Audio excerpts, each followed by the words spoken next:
Assalamualaikum warahmatullahi wabarakatuh.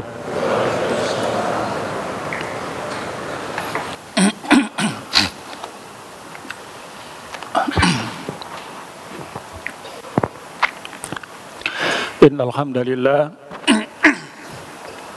nahmaduhu wa nasta'inuhu wa nastaghfiruh wa na'udzu billahi min syururi anfusina wa sayyiati a'malina.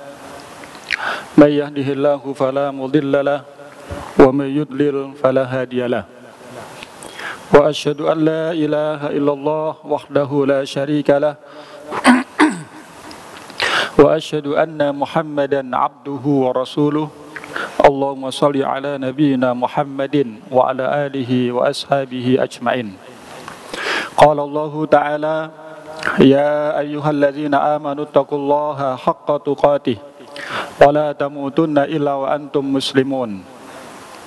Ya ayyuhan nasu taqu rabbakumul ladzi khalaqakum min nafsin wahidah wa khalaqa minha zawjaha wa bassa minhuma rijalan katsiran wa nisaa wattaqullaha alladzi tasaaluna bihi wal arham innallaha kana 'alaikum raqiba. Ya ayyuhalladzina amanu taqullaha wa qulu qawlan sadida yuslih lakum a'malakum wa yaghfir lakum dzunubakum wa may yuti'illaha wa rasulahu faqad faza fawzan 'azima. Amma ba'd, fa inna astaqal hadisi kitabullah wa khairal hadi hadi Muhammadin sallallahu alaihi wasallam wa syarral umuri muhdatsatuha wa kullu muhdatsatin bid'ah wa kullu bid'atin dhalalah wa kullu dhalalatin finnar.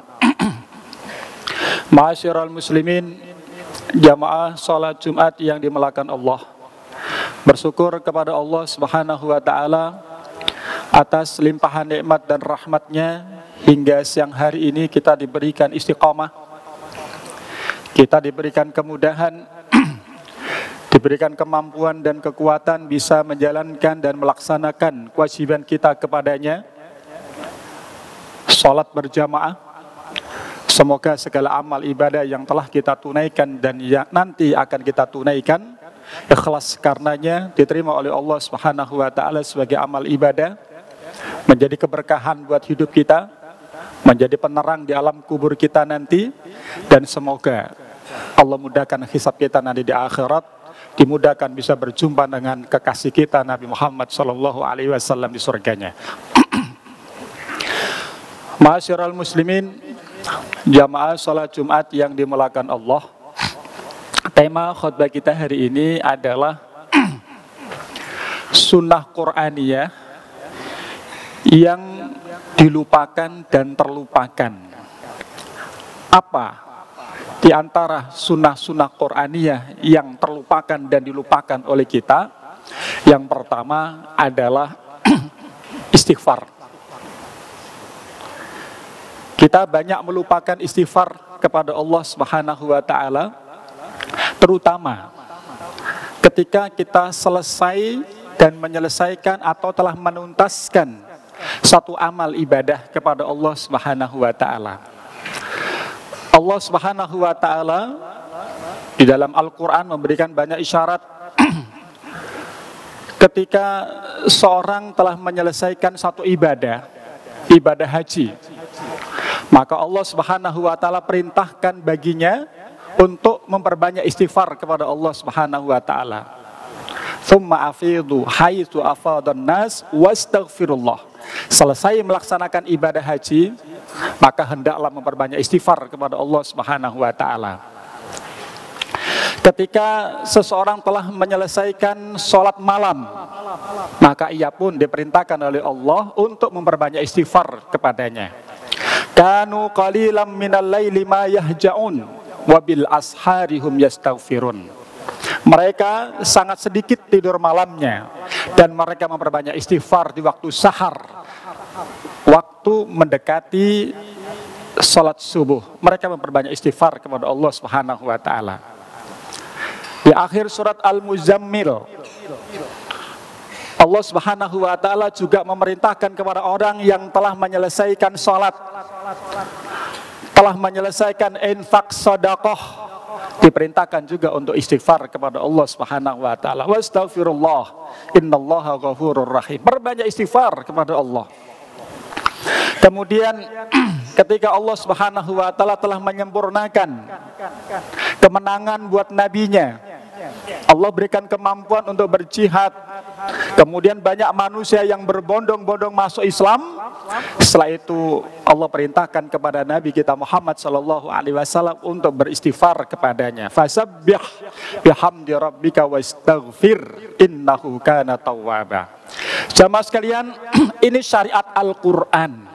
Langsung Allah perintahkan dan menjadi syariat bagi kita semua ketika kita menyelesaikan dan menuntaskan sebuah ketaatan atau ibadah kepada Allah, maka syariat Al-Qur'annya adalah memperbanyak istighfar kepada Allah Subhanahu wa taala. Kenapa? Seseorang ketika menyelesaikan ibadah justru diminta istighfar kepada Allah. Apa hubungannya? Selesai melaksanakan ibadah justru malah diperintahkan untuk istighfar. Padahal selama ini kita memahami bahwa istighfar itu diucapkan sebagai bentuk pengakuan telah melaksanakan atau melakukan ibadah, melakukan dosa kepada Allah Subhanahu wa taala. Tapi justru ini kebalikannya. Seorang yang telah menyelesaikan ibadah atau kebaikan apapun bentuknya, maka diperintahkan untuk istighfar kepada Allah Subhanahu wa taala. Rahasia ini disebutkan dalam Al-Qur'an di surat Hud ayat yang ke-52. Allah Subhanahu wa taala berfirman, "Wa ya qaumi istaghfiru rabbakum summa tubu ilaihi yursilis sama alaikum midrara wa yazidkum quwwatan ila quwwatikum wa la tatawallau mujrimin." Nabi Hud alaihi salatu wasallam mengajak kepada kaumnya untuk istighfar dan bertaubat. Istighfar dan bertaubat, istighfar dan bertaubat, istighfar dan bertaubat kepada Allah Subhanahu wa taala. Ketika dua hal ini melekat pada diri seseorang, melekat pada sebuah keluarga, masyarakat, bangsa dan negara, maka janji Allah Subhanahu wa taala pasti Allah akan turunkan keberkahan di surat Al-A'raf ayat 96. Walau anna ahlal qura amanu wattaqau lafatahna alaihim barakatim minas sama'i wal ardh. Segala bentuk keberkahan akan Allah turunkan dari langit dan Allah akan munculkan dari tanah. Apa bentuknya? Maka surat Hud ini memberikan satu perincian, yursilis sama alaikum midrara. Allah akan turunkan keberkahan berupa hujan yang sangat amat lebat, berkah dan tidak banjir. Kenapa?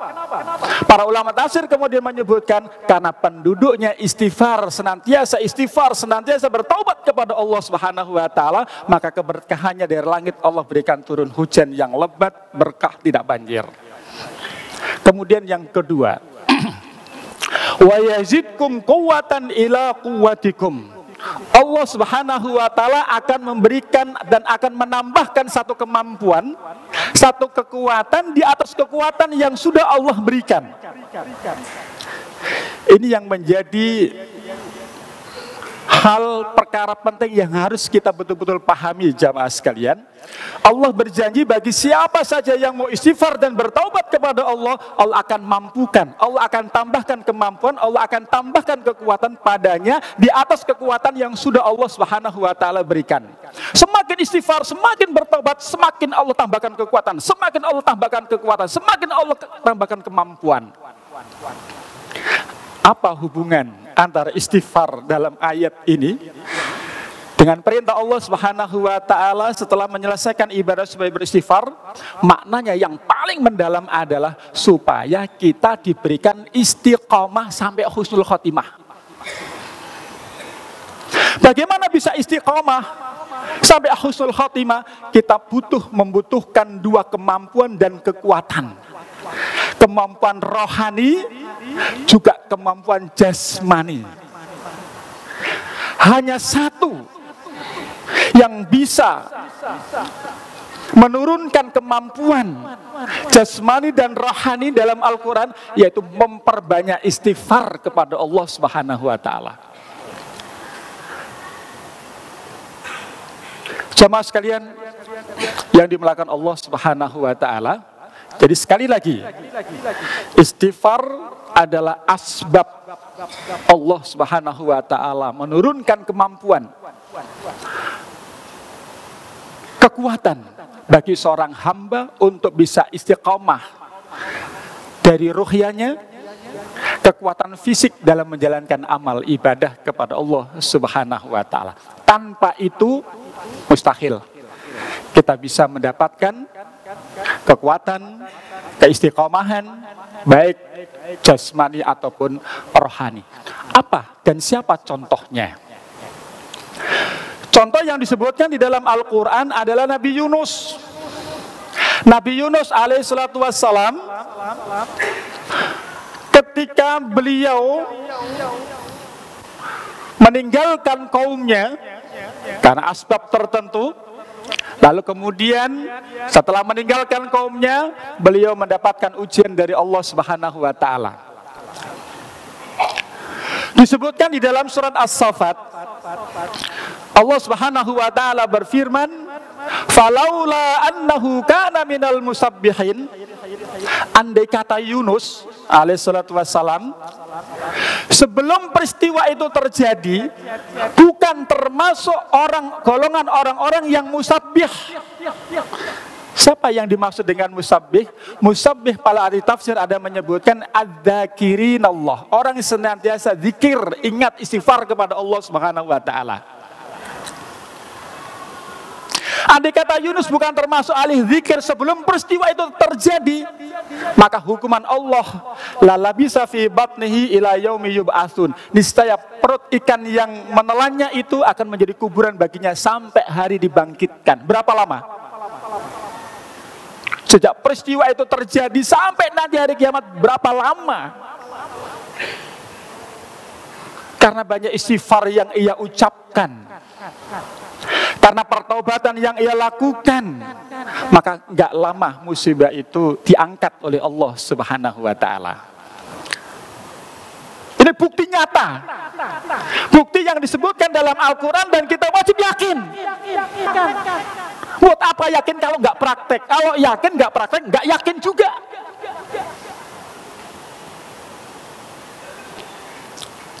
Lalu para ulama tafsir menyebutkan bagaimana bentuk istighfar yang harus kita lakukan supaya kita mendapatkan kemampuan dan kekuatan itu. Pertama, ada istighfar yang sifatnya qauliyah, lafziyah, diucapkan. Astaghfirullahaladzim, astaghfirullahaladzim, astaghfirullah. Perbanyak istighfar. Atau istighfar yang dipanjatkan oleh Nabi Yunus alaihissalatu wassalam. La ilaha illa anta subhanaka inni kuntu minadh-dhalimin. Atau doa yang dipanjatkan oleh Nabi Adam alaihissalatu wassalam, Rabbana dhalamna anfusana wa illam taghfir lana wa tarhamna lanakunanna minal khasirin. Terus perbanyak kapan saja dan di mana saja. Maka ketika seorang melafadzkan istighfar kapan saja dan di mana saja, Allah pasti akan senantiasa mengingatnya. Meskipun dia dalam keadaan mendapatkan ujian, maka ujian itu akan segera diangkat oleh Allah Subhanahu wa ta'ala, seperti halnya Nabi Yunus alaihissalatu wassalam. Perbanyak istighfar. Kemudian yang kedua, istighfar fi'liyah. Adanya bukti perubahan dari tidak baik menjadi baik. Dari tidak biasa jamaah kemudian berjamaah. Dari tidak biasa setiap hari membaca Al-Quran kemudian setiap hari membaca Al-Quran. Dari tidak biasa setiap hari berinfak sedekah kemudian berinfak sedekah setiap hari. Ada perubahan yang nyata. Dan ini memberikan bentuk penerangan buat kita semua, antara ucapan dan bukti harus sinkron. Jangan hanya ngomong astagfirullahaladzim tetapi tidak ada perubahan dalam diri, belum dinyatakan sebagai bentuk istighfar dan taubat yang baik kepada Allah Subhanahu wa ta'ala. Istighfar qauliyah, istighfar fi'liyah harus diselaraskan dalam bukti nyata. Oleh karena itu Nabi Ibnu Rajab rahimahullahu ta'ala, beliau menyebutkan satu contoh. Ada seorang yang berumur 100 tahun lebih. Suatu ketika laki-laki ini turun dari kendaraan dengan loncat 100 tahun lebih. Begitu loncat dari kendaraan, turun loncat dari kendaraan, begitu gagahnya. Tidak terjadi apa-apa pada dirinya. Maka orang-orang yang ada di sekitarnya dikejutkan dengan peristiwa itu dengan mengatakan, wahai orang tua, amalan apa yang engkau kerjakan sehingga Allah menjagamu? Ini kalimat penting jamaah sekalian. Apa yang dia katakan? Wahai orang tua, amalan apa yang engkau lakukan sehingga Allah memberikan kemampuan seperti itu, sehingga Allah menjagamu? Jangan dibalik. Jangan dibalik. Kamu amalan apa kok kamu sehat, kamu kuat? Kalau enggak Allah izinkan, enggak akan bisa terjadi. Bisa dikena ain. Hati-hati dengan kalimat. Sehingga Allah mampukan, sehingga Allah jaga. Amalan itu meskipun baik, kalau enggak Allah izinkan, enggak akan ngefek. Obat meskipun mahal 10 miliar katakan gitu, kalau nggak Allah izinkan nggak akan ngefek. Maka jangan katakan obat itu hebat. Nggak ada yang hebat. Tidak ada manusia yang hebat. Kehebatan manusia itu adalah nikmat dari Allah Subhanahu wa taala. Kalau nggak Allah izinkan, mustahil. Kita semua juga tidak ada hebatnya. Kita tidak mungkin bisa istiqomah sampai saat ini kalau tidak Allah izinkan. Wa ma bikum min ni'matin faminallah. Segala kebaikan duniawiyah atau agamawiyah yang Allah berikan hingga saat ini hakikatnya adalah nikmat, dan nikmat itu datangnya dari Allah Subhanahu wa taala. Maka ucapkan alhamdulillah. Jangan merasa hebat. Itu orang sombong, angkuh, nggak tahu diri. Hakikatnya kebaikan yang ia dapatkan atas izin Allah Subhanahu wa taala. Jadi nggak ada manusia yang hebat, nggak ada obat yang hebat. Loh, bagaimana dengan kedokteran? Oke, silakan. Tapi jangan lupa ucapkan alhamdulillah binikmatillahi tatimus sholihat. Ini semua atas izin Allah. Silakan berkreasi, berinovasi, tapi jangan lupa selalu sandarkan kepada Allah Subhanahu wa taala seperti Nabi Sulaiman. Qala hadza min fadli rabbi. Ini semua adalah karunia dari Allah Subhanahu wa taala. Seperti Nabi Ibrahim alaihissalatu wassalam. Wa idza maritu fa huwa yashfin. Kalau saya sakit, Allah yang memberikan kesembuhan. Mereka juga berikhtiar. Jamaah sekalian, ikhtiar yang terbaik adalah dekat kepada Allah Subhanahu wa taala. Yang terbaik jasmani dan rohani. Masjid kita namanya Istiqomah. Mudah-mudahan membawa dan mengantarkan kita untuk mendapatkan husnul khatimah. Barakallahu li wa lakum fil Qur'anil azim wa nafa'ani wa iyyakum bima fihi minal ayati wa dzikril hakim wastaghfiru innahu ghafurur rahim.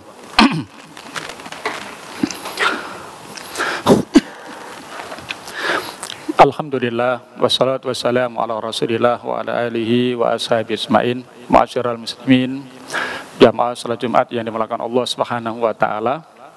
Setelah kita dan semoga selalu diberikan istiqomah, bisa beristighfar, selalu beristighfar kapan saja dan di mana saja, maka syariat yang kedua adalah berdoa, memohon kepada Allah amalan yang baru kita selesaikan, yang baru kita tuntaskan, diterima langsung oleh Allah Subhanahu wa taala.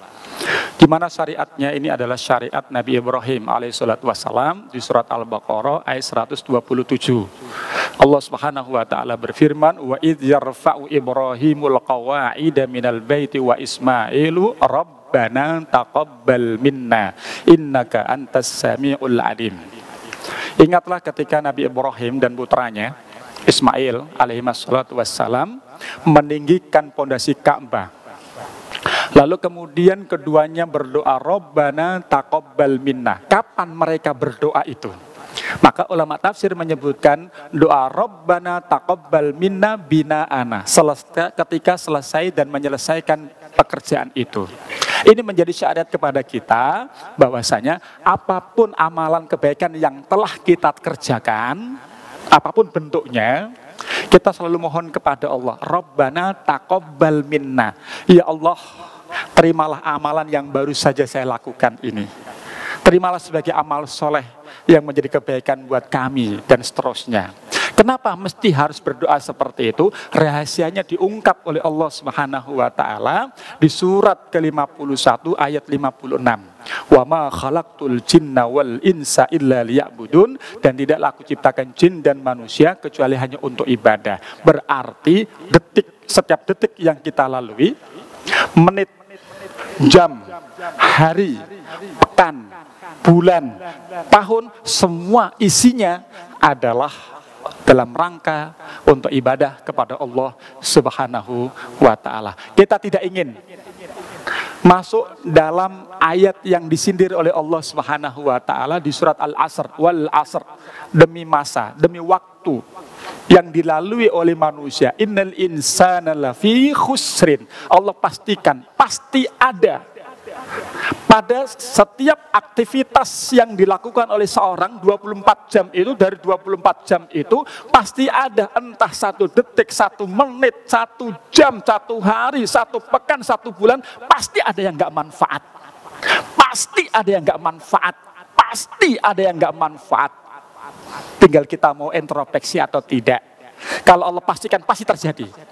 Apakah selama 24 jam ada semuanya ibadah semua? Apa kita nggak pernah marah? Apa kita nggak pernah merasa diri lebih baik? Apa kita nggak pernah melakukan hal-hal yang buruk? Mustahil. Tapi indahnya agama kita memberikan istighfar. Syariat istighfar, mudah-mudahan Allah ampunkan, sehingga Allah berikan kekuatan, kemampuan untuk senantiasa tegak di atas agama Allah sampai kita mendapatkan husnul khatimah. Kita berdoa dan memohon kepada Allah Subhanahu wa taala, mudah-mudahan Allah maafkan, Allah ampunkan setiap dosa yang kita lakukan. Kita istighfar, kuatkan istighfar dan taubat kepada Allah Subhanahu wa taala. Semoga dengan demikian Allah berikan tambahan kekuatan dan kemampuan senantiasa bisa istiqamah sampai mendapatkan husnul khatimah. Wassallallahu ala nabiyina Muhammadin wa ala alihi wa ashabihi ajmain. Allahumma ighfirlil muslimina wal muslimat wal mu'minina wal mu'minat al ahya'i minhum wal amwat innaka sami'un qaribun mujibud da'wat ya qadiyal hajat. Rabbana la tu'akhidna in nasina aw akhtana. Rabbana wa la tahmil alaina isran kama hamaltahu 'alal ladzina min qablina. Rabbana wa la tuhammilna ma la taqata lana bih wa'fu 'anna waghfir lana warhamna anta maulana fansurna 'alal qaumil kafirin. Rabbana la tuzigh qulubana ba'da idh hadaitana wa hab lana min ladunka rahmah innaka antal wahhab.